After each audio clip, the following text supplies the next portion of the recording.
लोगों ने बहुत सारे रिक्वेस्ट किए कमेंट सेक्शन में कि एटीएमा हाई के ऊपर एक सेशन किया जाए जिसमें प्रीमियम में लिक्विडिटी या लिक्विडिटी स्वीप जो होता है उसको कैसे समझेंगे कि जब कोई स्ट्राइक प्राइस अपना प्रीमियम डिके करेगा यानी थीटा की वैल्यू को लूज़ करेगा, वो थीटा की वैल्यू आपको चार्ट पे एग्जीक्यूशन कैसे मिलता है कि एंट्री आप कैसे डिफाइन करेंगे अपना।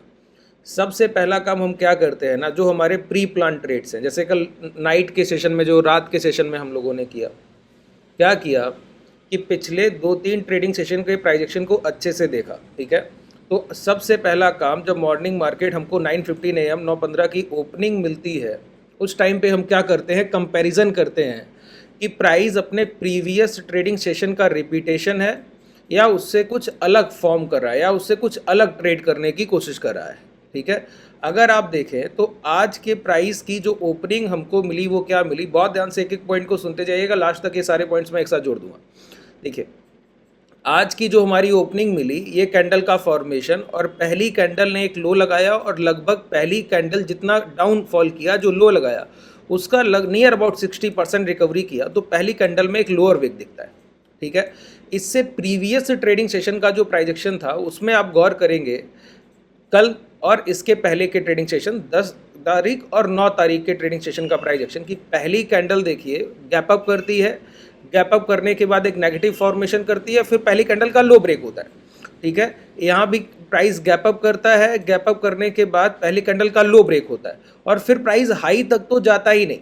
लेकिन आज के प्राइजेक्शन ने क्या किया ना, पहली कैंडल जो क्लोज किया वो रिकवरी के साथ क्लोज किया और उस हाई को ब्रेक करके उस लिक्विडिटी को उठाया, पहली कैंडल का हाई ब्रेक किया। इसका मतलब है जो प्राइस पिछले 2 ट्रेडिंग सेशन से मात्र एक काम कर रहा था कि प्रीवियस स्विंग हाई नहीं ब्रेक होने दे रहा था, जो इंट्राडे का लास्ट स्विंग हाई लग रहा था वही नहीं ब्रेक हो रहा था। ठीक है, और इसके पहले का जो मोमेंटम है वो क्या है, हमारा मोमेंटम जो है वो ट्रेंड है वो हायर साइड है, और ये 2 ट्रेडिंग सेशन क्या चल रहा था, रिट्रेसमेंट, टाइम वाइज करेक्शन चल रहा था। ठीक है, कि प्राइस का ट्रेंड हायर हाइज का है और जो करेक्शन चल रहा है वो क्या है, वो टाइम वाइज करेक्शन का फेज है। ये 2 चीज़ें हमको बिल्कुल क्लियर दिखती हैं। इसके साथ प्राइस ने प्रीवियस 2 ट्रेडिंग सेशन के प्राइजेक्शन को मॉर्निंग में ही ब्रेक करने की कोशिश की कि पहली कैंडल जो बनी उसके हाई के वो प्राइस आने की कोशिश कर रहा है। तो हम क्या समझेंगे कि पिछले 2 ट्रेडिंग सेशन का जो प्राइजेक्शन है आज उसके रिपीटेशन का डे नहीं है, उसके पहले का जो मोमेंटम कैरी ऑन चल रहा था। देखिए प्राइस कैसे वर्क करता है, एक हाई लगाएगा रिट्रेसमेंट करेगा, एक हाई लगाएगा रिट्रेसमेंट करेगा, एक हाई लगाएगा रिट्रेसमेंट करेगा। ठीक है, तो ये जो मोमेंटम सेशन है ना और ये जो रिट्रेसमेंट सेशन है, ये मोमेंटम सेशन है, ये रिट्रेसमेंट सेशन है, ये मोमेंटम सेशन है, ये रिट्रेसमेंट सेशन है। ये जो रिट्रेसमेंट है ये कॉपी पेस्ट होगा, एक के बाद दूसरा, दूसरे के बाद तीसरा। ये जो मोमेंटम सेशन है ये भी कॉपी पेस्ट होगा, इस प्राइस का रिपीटेशन इस ट्रेंड में होगा, इस प्राइस का रिपीटेशन इस ट्रेंड में होगा। ठीक है, तो यहां से यहां तक अब दोबारा से जब ये कोई हाई लगा लेगा ना निफ्टी 50 का इंडेक्स, तो दोबारा से जब रिट्रेसमेंट करेगा तो इसी रिट्रेसमेंट का रिपीटेशन होगा।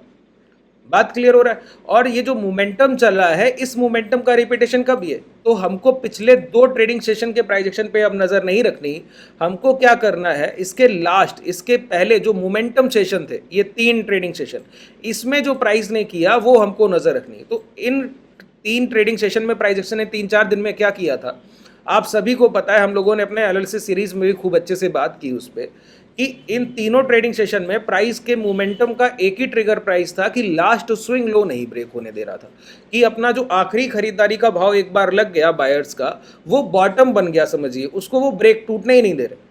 यही आज के प्राइस का पूरा मॉडस ऑपरेंडी आपको देखने को मिलेगा। इंट्राडे में जो भी एक बार स्विंग लो लग रहा है, मॉर्निंग को प्राइस ने हाई ब्रेक किया, उसके बाद मोमेंटम हो ना हो, लेकिन स्विंग लो जो भी लग रहा है वहां से मोमेंटम जरूर मिलेगा, जो भी स्विंग लो लग रहा है वहां से मोमेंटम जरूर मिलेगा और स्विंग लो के ब्रेक डाउन नहीं होंगे। अभी रिसेंटली आपने देखा कि हम लोगों ने ये हाई ब्रेक किया जो रिसेंटली लग गए थे 25,200 के, 25,160 का सबसे, ये जो प्राइस था ना ये 25,160 था, ओपन इक्वल टू हाई का कैंडल, आप सभी को पता है। ये ब्रेक होने के बाद मोमेंटम कैरी ऑन हो रहा है। ठीक है, और जो भी स्विंग लो लगेगा रिट्रेसमेंट के बाद, वो लो के पास अगर आप बाइंग प्लान करेंगे वो सबसे बेस्ट अपॉर्चुनिटी है। तो हमको क्या पता है कि आज के ट्रेडिंग सेशन में हायर साइड मोमेंटम। अच्छा एक बात बताइए, कल के सेशन में हम लोगों ने एक काम किया कि प्राइस जब ये हायर हाइस का फॉर्मेशन कर रहा है ना, हायर साइड मोमेंटम कर रहा है, तो हम लोगों ने देखा कि इस रैली को ड्राइव करने वाले कौन कौन से शेयर्स हैं, कौन कौन से सेक्टर। कौन सा सेक्टर मैंने आपको बोला, इससे पहले जो हमारे दो सेक्टर थे उसमें एक मेटल और उसके साथ क्या था सर, उसके साथ प्राइवेट बैंक्स। अब कल के सेशन में मैंने आपको बोला कि निफ्टी आईटी, अगर निफ्टी 50 का कोई भी मोमेंटम आएगा तो आईटी सेक्टर इस मोमेंटम को पूरा ड्राइव करेगा। आईटी सेक्टर में हुआ आपका इन्फोसिस हुआ, टीसीएस हुआ, विप्रो हुआ, ये सारे शेयर्स। एक बार चेक करते हैं कि आईटी सेक्टर रिसेंटली कहाँ ट्रेड कर रहा है। देखिए, जब भी आप इंडेक्स को ट्रेड किया करें या इंडेक्स को चेक किया कीजिए कौन सा सेक्टर ड्राइव कर रहा है किसी भी निफ्टी को या बैंक निफ्टी को, तो सबसे पहला काम ये पूरा लिस्ट आ जाता है। आप यहाँ एक क्लिक करेंगे, पूरा देखिए, Nifty bank, fin Nifty, Nifty finance की बात हो रही है, निफ्टी 100, 200, 500 ऑटो सेक्टर है, ये प्राइवेट बैंक है, एफएमसीजी, ये एनर्जी सेक्टर है, इंफ्रा है, आईटी है, मीडिया है, मेटल है ना। तो कल के सेशन में आईटी सेक्टर हमको एक अच्छा परफॉर्म कर रहा था। ये देखिए आज भी 1% ऊपर है, और इसको ड्राइव करने वाले कौन से शेयर्स हैं, वही इन्फोसिस, एचसीएल टेक, विप्रो, टेक महिंद्रा, जो कल भी परफॉर्म कर रहे थे भाई। तो ये जो रैली है ना निफ्टी का, ये कौन लेके आ रहा है, ये आईटी सेक्टर इसको पुश कर रहा है। इसके साथ और सेक्टर भी साथ में बैलेंस कर रहे हैं इस रैली को, लेकिन आईटी सेक्टर पुश कर रहा है। आप देखेंगे बैंक निफ्टी का प्राइजेक्शन भी पिछले 2 ट्रेडिंग सेशन से पूरी तरीके से अलग है। आज हम लोगों ने मॉर्निंग में प्रीवियस डे लो ब्रेक किया, लिक्विडिटी स्वीप किया, दोबारा से प्रीवियस डे आज इंट्राडे का जो हाई लगा उसको ब्रेक किया।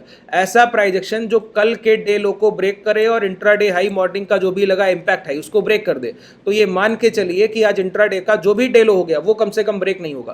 तो वहां से स्ट्राइक प्राइस पुट साइड से शॉर्ट सेलिंग करते हैं। यही हम लोग करते हैं जब हमको कोई प्राइस हायर हाइस के ट्रेंड में मिले, जैसे निफ्टी 50। अब ये साइडवेज मार्केट नहीं है, प्रीवियस डे हाई लो की रेंज को ट्रेड नहीं कर रहा, एक स्विंग हाई ब्रेक कर गया, तो ऐसे टाइम पे हमको ये पता है कि पुट साइड के जो भी पी स्ट्राइक प्राइस है वो अपने प्रीमियम्स को लूज करेंगे, जो पुट बायर्स हैं वो घाटे के सौदे करेंगे।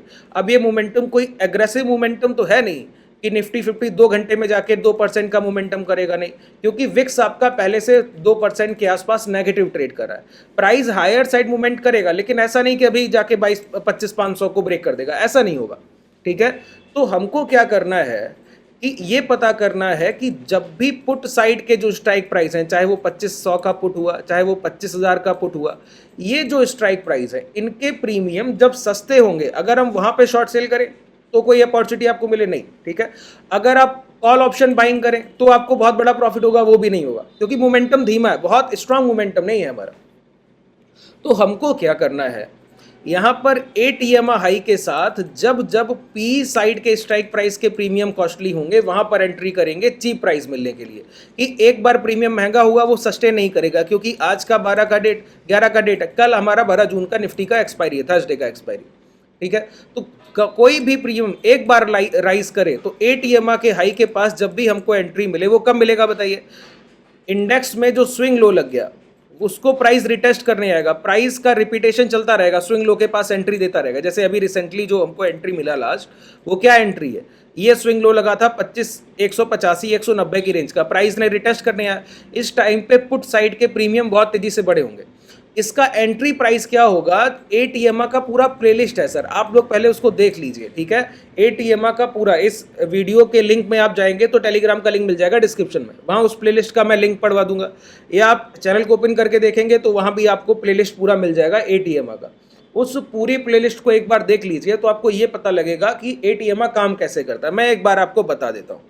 देखिए, हमको क्या ट्रेड करना है कि जब भी पुट साइड के प्रीमियम महंगे हो तो हमको वहां पे एंट्री करनी, क्योंकि पता है कल का एक्सपायरी है, डाउन साइड के जो भी OTM स्ट्राइक प्राइस है सब जीरो होने वाले।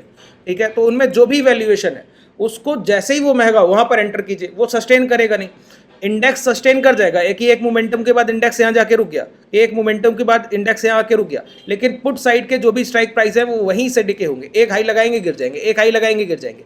यही हमारी प्रॉफिटेबिलिटी का की है सर। ठीक है, इसको समझिए, मैं आपको समझाऊं।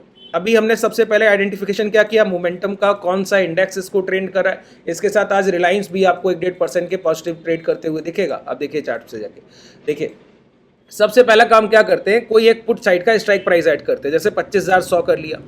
ठीक है, 25,100 का पुट कर लिया, इसी के साथ 25,000 भी कर लीजिए। ये हमारे 2 स्ट्राइक प्राइस हम लोगों ने ऐड कर लिए। अब बहुत ध्यान से सुनिएगा एक एक बात को। ठीक है, सबसे पहला काम क्या करेंगे, ये हमने 25,000 के पुट के स्ट्राइक प्राइस को यहाँ पे चार्ट पे लगा लिया, 2 मिनट का टाइम फ्रेम रखा। एंट्री क्या होता है, मैंने क्या बोला कि लास्ट 8 कैंडल का जो एवरेज प्राइस है, 8 कैंडल, पिछली 8 कैंडल्स का फॉर्मेशन 2 मिनट के टाइम फ्रेम पे 8 कैंडल बनेंगी, यानी कि 16 मिनट का औसत भाव निकल के आएगा। लास्ट 16 मिनट का एवरेज प्राइस हमको चाहिए।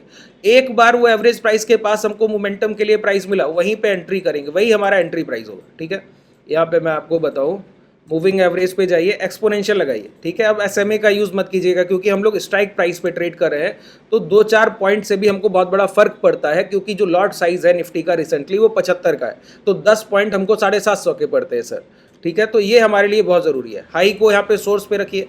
अब हमको क्या करना है, प्राइस बस उसको टच करे, लास्ट कैंडल का लो ब्रेक कर दे, तो एक रिट्रेसमेंट पुल बैक चाहिए बॉटम से। ऐसा नहीं कि गिरता हुआ, अब ये गिरता हुआ भाव है, हमारी एंट्री यहाँ थी, यहाँ से ये पहला मोमेंटम, तो हमको पुल बैक पे नजर रखनी है। सबसे पहली चीज क्या जरूरी है कि सस्ता होता हुआ भाव नहीं बेचेंगे। जब निफ्टी यहाँ पे रिट्रेसमेंट करके पुल बैक करके यहाँ बॉटम पे आएगा, उसी समय पीई के स्ट्राइक प्राइस के प्रीमियम्स महंगे होंगे, वही यहाँ पे रिफ्लेक्ट करेगा पीई के स्ट्राइक प्राइस के प्रीमियम का महंगा होना।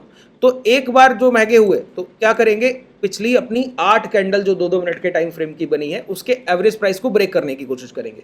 लेकिन जब प्रीमियम्स के डिके मिल रहे होते हैं, थीटा की वैल्यू गिर रही होती है ना स्ट्राइक प्राइसेस की, तो एक बार प्रीमियम बढ़ने के बाद सस्टेन नहीं करता, वो वहीं से दोबारा से डिक्लाइन करता है, उसको वी शेप पूरी तरीके से डाउनफॉल होता है।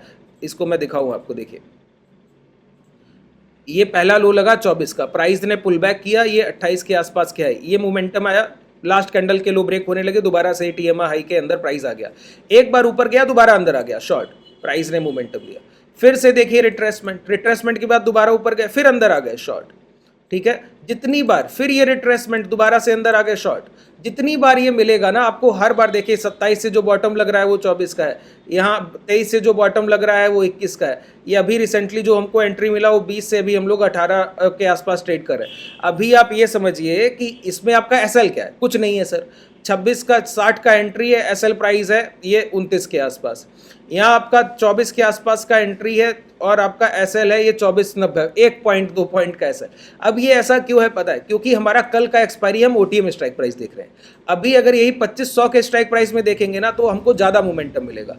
ठीक है, इस पॉइंट को समझिए, ये पहला पुल बैक, ये एंट्री, ये मोमेंटम, दूसरा पुल बैक, ये एंट्री, तीसरा पुल बैक, अभी रिसेंटली हम लोग उसके बाद ट्रेड ही कर रहे हैं सर।